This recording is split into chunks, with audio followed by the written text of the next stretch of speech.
Welcome to the Butterfly Effect. Today we're talking stage 18, probably the best single day of racing in the 2020 Tour de France. What is there not to talk about? They left me with all kinds of things to bring up.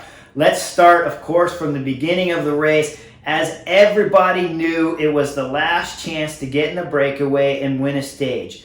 Ineos doing everything they can to finally get that stage win, and they would end it off with a legendary picture that would bring back some kind of redemption for the failure that they've performed to win the overall at this year's Tour de France.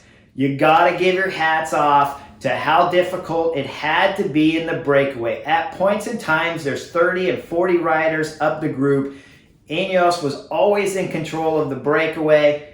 Finally, Richard Carapaz, Michael Kwiatkowski really step on the throttle up the first big climb, and then we see an epic battle with Mark Hirshi for the KOM jersey. Now, here's where things get a little bit complicated, because after 2 and 3 climbs of Mark Hirshi dominating the points sprints, he loses it in the left-hand corner while trying to close back up to Richard Carapaz, who just finished off a great attack and getting a little bit of a gap on Hirshi. A lot of the fans wonder, Chris, why didn't they wait for Hirshi? Okay, and I know it's difficult to understand from time because one rider can crash, the whole field can set up.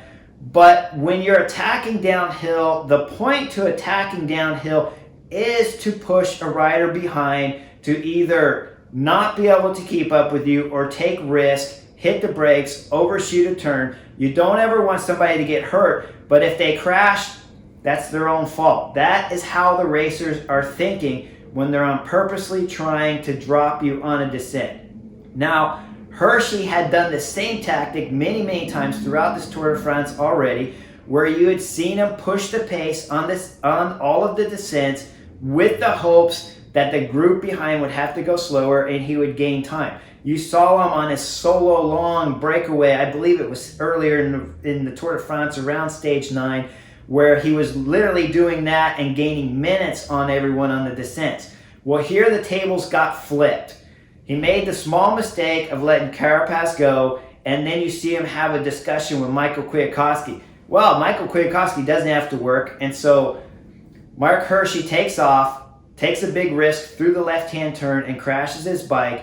And of course, at that point in time, Kwiatkowski joins up again with Carapaz, and they don't wait. It's full gas, and they're not going to let the young Swiss kid come back to their group. They know if he gets back on, they got to fight him for the mountain jerseys. They already know he's not pulling as hard as both Richard Carapaz and Michael Kwiatkowski were in the group. So this is their opportunity. They purposely on the descent made the risk high to cause him to, 1, either slow down, 2, have to hit the brakes and stop, or 3, take himself out, and then they wouldn't have to deal with him at all.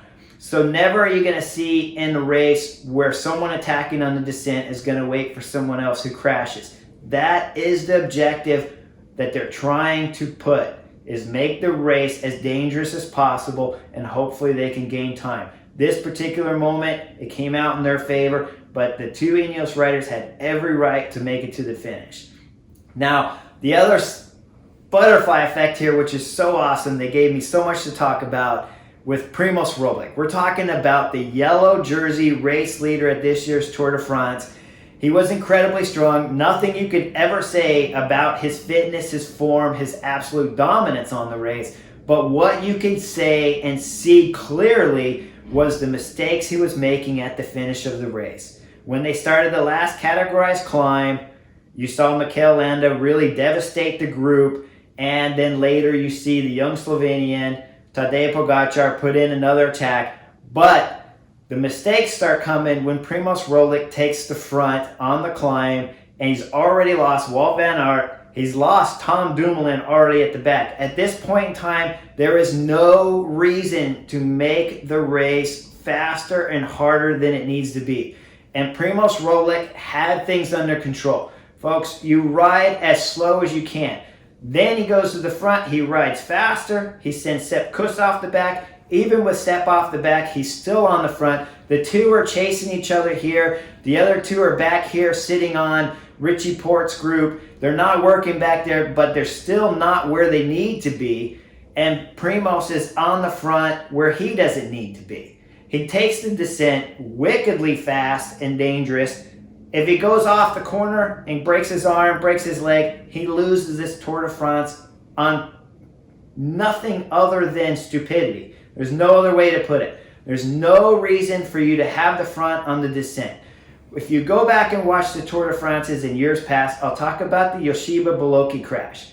When he crashed and ended his career, effectively ended any real results he got ever again.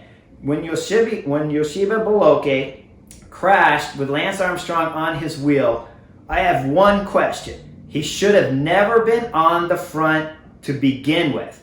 That was Lance's job to do that pull, and instead Yoshiba Boloki was first through the corner, took a big risk, crashed. Now I look at the stage today and you say, okay, Primoz Roglic, he wants to be first down the descent, is safest. It's never safest to be first. If you're second or third wheel, you're close enough to make up any time on first. That might open up on the gap. But, and here this is the important part, if someone is in front of you, that person in front will tell you how fast you can take that corner, okay? Mark Hirshi told Michael Kwiatkowski how fast you can take that corner. As soon as Mark Hirshi crashed, Michael Kwiatkowski knew to slow down because the corner was dangerous. When Yoshiba Boloki crashed in the Tour de France years ago that ended his career, Lance Armstrong knew not to take that corner that fast and picked another direction. Every rider behind knew that corner was more dangerous because they didn't go in first. So when you see Primoz Roglic, first, there was no need to be on the front for any reason. There was no reason to go that fast down the descent. And second, if you were second wheel, you can see how dangerous the corner is and know at what safe of a speed you can make it through there safely. You already have the yellow jersey. You only have one-time trial left. You have Wout van Aert and Tom Dumoulin chasing behind, and you're on the front pulling the field. Now, if you're sitting second wheel also, you could be taking a gel, you could be eating food, you could be drinking a Coke. I'm here to tell you, you can drink a Coke and eat a Snickers while going down that hill and setting you up for the next climb with all the calories you need. At the very least, you could have Wout van Aert next to you in case there's a crisis. And you say, Chris, there was no crisis. All right, ask Richie Porte about his crisis. Ask Richie Porte if he would have loved to have had a Wout van Aert and a Tom Dumoulin help him get back on. And then his answer will be yes, because the only reason Richie Porte did get back on is because both those riders did 1, 2, 3 pulls each to help make that possible for Richie Porte to get back on. So if you're Primoz Roglic and you're riding on the front and you got Sepp Kuss back here riding solo, and you got your two strongest, absolute amazing riders in the race and Tom Dumoulin, and no one's going to argue with me about Wout van Aert, correct? You got to believe you don't do any work up here, you let them come back, and you're safe. If you crash, you have 3 different bikes to ride, which means you have 1 bike from your teammate to ride and 2 teammates to get you back on. And I don't think, fans, you're going to argue with me on whether or not if Wout van Aert can get you back on to the group, right? I mean, Wout van Aert chasing Tadej Pogacar, that little guy, on a run-in that's 4% and then followed by a downhill. If you got Wout van Aert with you, you have an insurance card, okay? So Primoz Roglic was absolutely unintelligent to do the flexing of the muscles that he did there. There was no need for it. Rest the legs, shake the legs out, have a gel, drink some water, wait for Wout van Aert to get there, wait for Sepp Kuss to get there, insurance card 1. Tom Dumoulin to get there, insurance card 2. Wout van Aert to get there, insurance card 3. Folks, it doesn't get any easier. Tactic 101 is simple. You keep your team together with you as long as possible because they are the only ones that you can rely on. Everyone else in this race is trying to flick you. Your 3 teammates that are the only ones you can rely on, you are trying to flick them if your name is Primoz Roglic. and you're at stage 18 of the Tour de France. Fix it, get it together. I'm sure when you see Primoz finally stop pulling, it's because the management in the car finally said, hey, Primoz, what are you doing? You got Wout van Aert trying to come back. Sit up, stop working, relax. The race is won if you have 3 insurance cards to play. That's my butterfly effect on today's stage. I hope you enjoyed it. Look for more to come in the next coming stages. Keep tuned, like and subscribe if this is what you want to see. Thanks again. See you soon.